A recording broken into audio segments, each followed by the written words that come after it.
Stacey Abrams, welcome back to the Daily Social Distancing Show.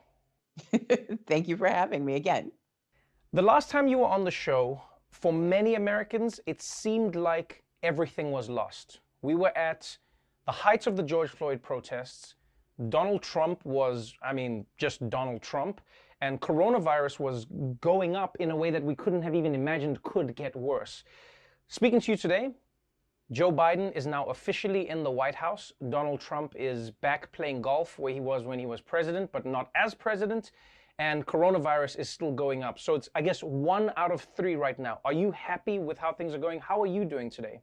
I'm incredibly grateful for where we are in 2 ways. One, we now have a president who can actually address the death toll that coronavirus is wreaking across the country, can make certain that communities that have been left out of just simply getting basics will suddenly, and I think for the first time, have access to the support and resources they need.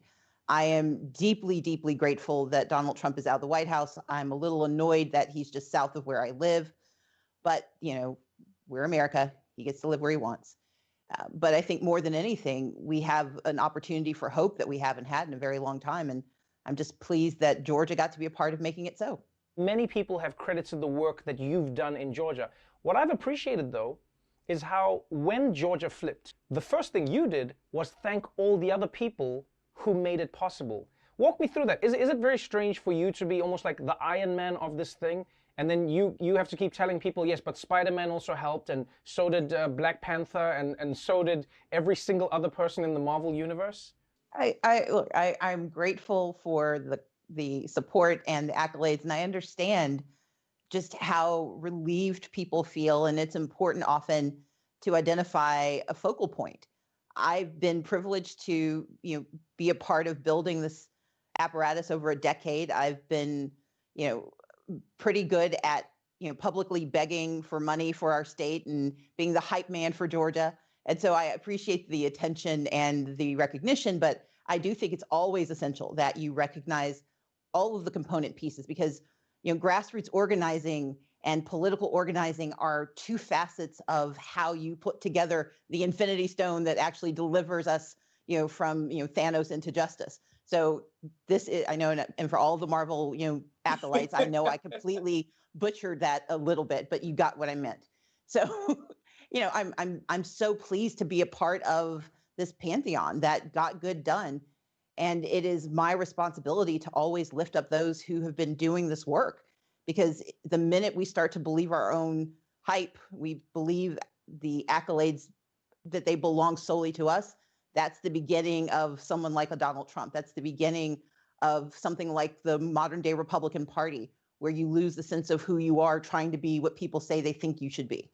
What do you think it is about Black women that people see as magic, but Black women see as almost a necessity? Because, I look at South Africa's history, and obviously you had the likes of Nelson Mandela that everybody knows about, but then you had all of the women, like Winnie Mandela, etc., who fought for the struggle and didn't get as many accolades. The same thing happened in America. You look at the civil rights movement and how many women have either been erased or overlooked when talking about the story of America achieving democracy.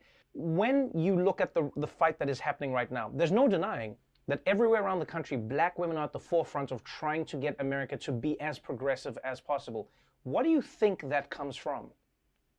That Black women tend to bear the brunt of every evil and bear the responsibility for every failure. And so our only response has to be that we're going to push harder, fight longer, and recognize that we will go unrecognized. But that said, I want to expand the conversation a bit, because for communities, Latino communities that are languishing in spaces where they are not respected, I think it's something that women do. I think that we have communities, Asian American, Pacific Islander communities, Native American communities, where women are often the leaders, the lost leaders. We are the ones who do the work. We rarely get the credit, but we understand the consequences. And that's really what drives us. And certainly Black women in this moment deserve every accolade and every plaudit. But I also want to make sure that we think about all the other women of color and white women who have entered this space where they are from places of marginalization and disadvantage, because men seem to be men no matter which race they're in. And so women, I think it's just critical for us to not only lift up Black women, to lift up women of color, to lift up women when we do right, but to recognize that we're also always in coalition trying to get this done. So then the big question is, where does Stacey Abrams go from here? What is the job? Everyone has a job for you. I mean, some people want you to run for president. Some people want you to take up the mantle in Georgia. You know, some people say, Stacey Abrams, you got to keep going for Georgia. Georgia is the future, so you should be the governor. I know that you've publicly said that you won't be running, but my question to you is, why wouldn't you run for governor of Georgia? Well, so my first jobs, I need to get people to buy my last book, Our Time Is Now, that tells the story of how we build these things. But my job is I am going to continue to focus on Georgia, focus on redistricting, focus on the fact that already Brad Raffensperger is agitating and advocating for rolling back voting rights, focus on the work we have to still do to make certain that COVID recovery actually recognizes the disproportionate effect that COVID has had on a state like Georgia, where you have such high populations of communities of color and no public health infrastructure to speak of. I may run for office again. I haven't decided what I'm going to do politically, but I know that my work is here, my focus is now, and my mission is to help lift the South, starting here in Georgia. Donald Trump was a common cause that people were fighting against. Joe Biden is now going to be the president who has to answer and address many of the issues that many Americans are facing. You don't agree with everything that Joe Biden says or does, and I mean, that's part of politics. What are some of the issues that you want to see him addressing? What are some of the things that you feel Joe Biden and his administration need to push for immediately? I think he's made the right first steps by focusing on COVID and COVID relief. We have to recognize that the disproportionate infection rate, the disproportionate death rate, the disproportionate loss of income has affected communities of color and women in ways that will continue to reverberate through our economy. They are starting early on that issue, and I think that's the right start. Number two, we've got to restore our democracy. Defeating Donald Trump was simply attacking one of the symptoms. We've got to fix the disease, which is this Republican insistence that the way to win elections is to keep citizens from voting. And that's a solvable problem, and they know we have the bills ready to go. And then number three, climate action. The fact that he has tapped John Kerry to be an emissary on this issue, the fact that he has really populated his cabinet with people like Jennifer Granholm who understand how we can take climate action and turn it into job creation, turn it into community opportunity, turn it into environmental justice. Those are the first three things that we focus on. And I think overarching all of that is making certain that we embed racial justice in every one of these conversations, because racial justice cuts across every one of these issues. And if we do it right, we can start to finally reckon with who we are and what we can become. After every victory, there's a moment of celebration.